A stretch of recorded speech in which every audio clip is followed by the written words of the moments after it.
Hi, I'm Pastor Stephanie Lape. I serve at Cross and Crown Lutheran Church in Rancho Cucamonga, but I'm coming to you from my home in quarantine, as we all are these days.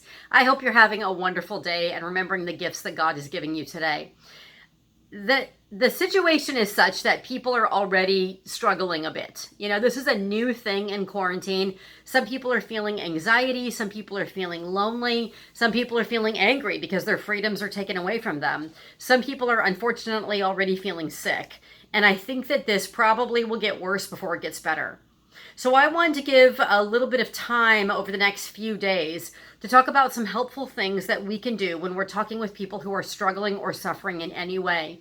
It might be from something small, it might be from something great, or anything in between. There are some helpful things to keep in mind. So I'll be talking about this for the next 3 days. Now, there's not just one right thing to say or do that will feel good to everybody. So you can just let that idea go right now. Some things will feel good to some people that wouldn't feel good to others. There's not really one specific formula, but there are some, I think, helpful things to keep in mind. One thing to keep in mind, actually, is that we can't fix anybody. We can't fix or heal anybody. There is one Savior of the world, and we are not it. So our job is not to fix them, not to heal them, but to walk alongside people who are suffering so that people know that they are not alone. I'm sure when you think back over times in your life when you've gone through some struggles, you really didn't need somebody to fix you, but you needed a friend, you needed a listening ear, you needed some care just to know that you weren't alone. And that act of care in itself can be part of the healing process. So one thing, and I think the first step that's really, really important, is that we just listen to people before we say a word. You know, I mean, you might ask, how are you doing? But then honestly, just close your mouth and listen and just take it in. Give people an opportunity, a chance to explain themselves in a situation where they are fully accepted, not only for what they're going through, but how they feel about it.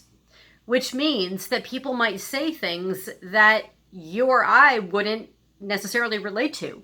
I mean, they could say that they stubbed their toe and it ruined their entire day. It might not have ruined your entire day if you had gone through that, but that's not the point. You don't need to share what you've gone through or how you felt about it. The point for you or me as a listener is just simply to take in their experience, let them tell the story, and let them tell their emotions about it.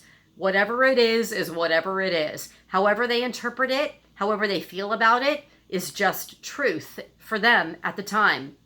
And that act of listening alone, if you stopped the conversation right there, if you didn't say a word about it, just were there as a listening space in order to hold the space and to take in what they're saying, that right there would be healing in and of itself.